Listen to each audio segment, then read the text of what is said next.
और हरियाणा निकाय चुनाव से जुड़ी बड़ी खबर आपको बता दें, खत्म हो गया पहले दिन के नामांकन का दौर। नामांकन का आज पहला दिन था और 17 फरवरी तक नामांकन चलेगा, लेकिन पहले दिन का जो समय है वो अब निकल चुका है। 17 फरवरी तक उम्मीदवारों का नामांकन चलेगा। 18 फरवरी को स्क्रूटनी, 19 को नामांकन वापसी और पानीपत में 21 फरवरी से नामांकन की प्रक्रिया शुरू होगी, क्योंकि पानीपत का कुछ जो काम है वो अधूरा रह गया चुनाव आयोग की तरफ से, तो इसलिए थोड़ा सा लेट पानीपत में चुनाव करवाए जाएंगे।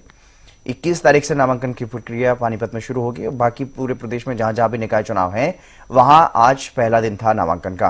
प्रदेश में 8 नगर निगमों में मेयर और पार्षदों का चुनाव होना है।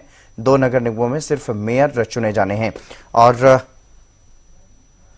राजीव सुल्तानिया हमारे संवाददाता हमारे साथ जुड़ गए हैं कनीना से। राजीव, क्या कुछ ज्यादा जानकारी? आज नामांकन का पहला दिन था और पहले दिन कितने उम्मीदवारों की तरफ से वहां नामांकन दाखिल किया गया? जी जितेंद्र जी, मैं आपको बताना चाहूंगा, प्रशासन के द्वारा तमाम इंतजाम किए हुए थे और प्रशासन ने नामांकन की प्रक्रिया 11 बजे शुरू कर दी थी और 3 बजे तक जो है वो प्रक्रिया चली है। लेकिन अब प्रशासन जो है वो 3 बजे बाद आंकड़े जारी करेगा कि आज कितने नामांकन हुए हैं। लेकिन अभी हमने थोड़ी देर पहले प्रशासन से बात की थी तो उन्होंने हमें बताया था, क्योंकि अभी तक जो है उम्मीदवार जो है यहाँ से फार्म लेके जा रहे हैं, लेकिन अभी तक भर के कोई भी फार्म जमा करवाने के लिए नहीं पहुंचा है। उम्मीद है कि आज पहला दिन होने की वजह से हो सकता है कोई नामांकन नहीं आया हो, लेकिन कल से नामांकन जो है वो वार्ड के आने शुरू हो जाएंगे, क्योंकि अब की बार कनीना नगर पालिका में जो चेयरमैन का पद है वो महिला जनरल के लिए आरक्षित है और उस महिला जनरल के पद के लिए बीजेपी व कांग्रेस पार्टी अपने टिकट जारी करेंगे। लेकिन जो उम्मीदवार हैं वो चुनाव लड़ने के जो इच्छुक हैं वो अपने नेताओं से संपर्क कर रहे हैं कि कौन सी पार्टी के टिकट वो लेने में हासिल होंगे। जो है पहली बार जो है चेयरमैन का जो चुनाव है वो मतदाताओं के द्वारा होगा, क्योंकि इस पहले वो पार्षदों के द्वारा चेयरमैन को चुना जाता था। लेकिन अभी तक जो है ना किसी भी पार्टी ने टिकट कोई जारी नहीं की है। उनका मंथन दिल्ली के अंदर चल रहा है। यहाँ के जो उम्मीदवार है, जो प्रत्याशी हैं, जो चुनाव लड़ने के इच्छुक है, वो अपने नेताओं से संपर्क कर रहे हैं और टिकट लेने की अपनी जुगत लगा रहे हैं। जी बिल्कुल, बहुत शुक्रिया राजीव तमाम जानकारी देने के लिए। और इसी के साथ गगन हमारे साथ जुड़ गए हैं कुरुक्षेत्र से। गगन, क्या कुछ ज्यादा जानकारी पहला दिन नामांकन का, कितने उम्मीदवारों की तरफ से नामांकन दाखिल किया गया? क्योंकि 2 मुख्य पार्टियां भारतीय जनता पार्टी और कांग्रेस, उनकी तरफ से तो अभी तक उम्मीदवारों के नामों का ऐलान नहीं किया गया, तो ऐसे में क्या कुछ बाकी दलों का या फिर जो इंडिपेंडेंट लड़ना चाहते हैं उनका क्या कुछ रुझान? बिल्कुल हितेंद्र, जिस तरीके से आज देखिए 11 फरवरी है और जो नामांकन भरने की प्रक्रिया आज से शुरू हो चुकी है। 11 बजे से लेकर 3 बजे तक जो है अपना नॉमिनेशन जो है लोग चुनाव लड़ना चाहते वो भर सकते थे, लेकिन अभी तक थानेसर जो नगर परिषद के चुनाव को लेकर जो है अभी तक किसी ने भी नहीं अपना नामांकन भरा है। क्योंकि देखिए दोनों पार्टी इस समय देखिए दोनों ही मजबूत, हम कह सकते हैं भारतीय जनता पार्टी और कांग्रेस दोनों ही अभी मंथन में जुटी हुई है क्योंकि देखिए जिस तरीके से लगातार जो है जो लोग चुनाव लड़ना चाहते हैं वो अपने रिज्यूम अलग अलग पार्टियों में देते हुए नजर आ रहे हैं। लेकिन लगातार जो है पार्टियों का मंथन चल रहा है कि जल्दी जो है लिस्ट भी जारी हो सकती है, क्योंकि समय भी देखिए बहुत कम है। आज 11 तारीख है और ये जो फरवरी का महीना ये 28 दिन का महीना है, तो ऐसे में देखा जा सकता है कि काफी कम समय जो हम इस चुनाव को लेकर देखिए कह सकते हैं।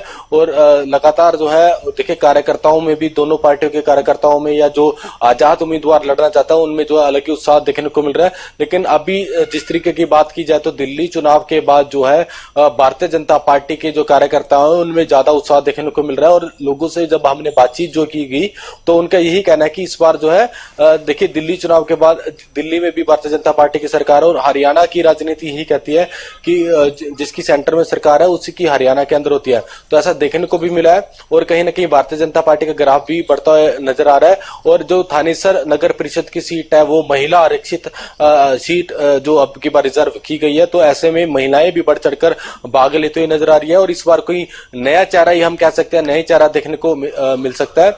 और देखिए लगातार जो है दोनों सभी राजनीतिक पार्टियों की मीटिंगें चल रही है और जल्दी लिस्ट जारी भी हो सकती है। थानेसर की बात की जाए तो कुल तकरीबन जो है 1.25 लाख जो है वोटर्स हैं और 32 वार्ड बनाए गए हैं। और 2 तारीख को चुनाव होना है, 17 तारीख तक जो है नामांकन भरे जाने हैं। तो ऐसे में देखा जा सकता है कि प्रशासन की तरफ से भी पूर्ण रूप से तैयारियां की गई है और तमाम जो राजनीतिक पार्टियां उनकी तरफ से भी बयान देखिए सामने आ रहे हैं कि अब की बार जो है वो जरूर निकाय चुनाव पर जीतेंगे। लेकिन जो कहीं ना कहीं पलड़ा जो आम जनता से बातचीत जो की गई वो कहीं ना कहीं भारतीय जनता पार्टी का इस समय कुरुक्षेत्र में पलड़ा भारी होता है नजर आ रहा है। जी लेकिन अगर बात की जाए पार्षदों की, तो पार्षद उम्मीदवार भी क्या नहीं पहुंच रहे हैं रिटर्निंग ऑफिसर के पास अपना नामांकन दाखिल करने के लिए? देखिए कुछ लोग जो पार्षद है वो भी देखिए इस बार शायद सिंबल पर चुनाव लड़ने की कोशिश कर रहे हैं, इसीलिए अपने रिज्यूम अलग अलग पार्टियों को दिए हैं। तो अभी तक कोई लिस्ट भी देखिए जारी नहीं की गई है। और पार्षद जो आजाद उम्मीदवार आजाद लड़ना चाहता है उन्होंने भी आज कोई भी नामांकन अभी तक देखिए नहीं भरा है। तो ऐसे में देखा जा सकता है कि कुछ ही देर के बाद देखिए डिटेल भी सामने आएगी कि कितने पार्षदों ने जो है नामांकन भरा है। लेकिन अभी तक की जो लेटेस्ट रिपोर्ट जो है अभी तक किसी ने भी जो है अपना नामांकन नहीं भरा है। तो क्योंकि देखिए सभी लोग ये आस लगाए बैठे कि क्योंकि सभी की निगाहें इस समय जो है टिकट को लेकर रखी, टिकट पर जो चुनाव लड़ सके। क्योंकि देखिए हरियाणा के अंदर भारतीय जनता पार्टी की सरकार है, दिल्ली के अंदर सेंटर के अंदर भारतीय जनता पार्टी की सरकार है। तो कहीं ना कहीं लोग चाह रहे हैं कि वो सिंबल पर चुनाव लड़े और भारतीय जनता पार्टी के सिंबल पर चुनाव लड़े। तो जो लोग हैं वो इस बार कहीं ना कहीं एक तरफा होते नजर बोल सकता है। क्योंकि देखिए जो सीएम चेहरा भी है वो भी कुरुक्षेत्र जिले से है, क्योंकि यहाँ से सांसद भी रह चुके हैं और हरियाणा के अब मुख्यमंत्री भी हैं।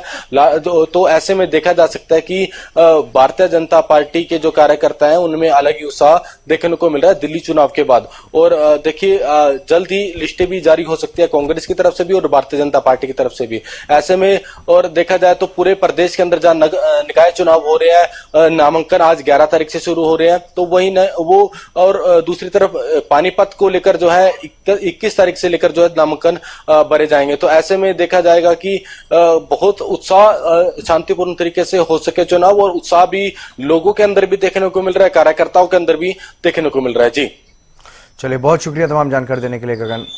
तो लगातार जिस तरीके से स्थानीय निकाय चुनाव को लेकर के तैयारियां चल रही हैं और उसी को लेकर के गगन जानकारी दे रहे थे, बता रहे थे कि आज पहला दिन नामांकन का जरूर रहा, लेकिन नामांकन करने के लिए कोई भी उम्मीदवार नहीं पहुंचा। हालांकि अभी जो फाइनल रिपोर्ट है वो आना बाकी है।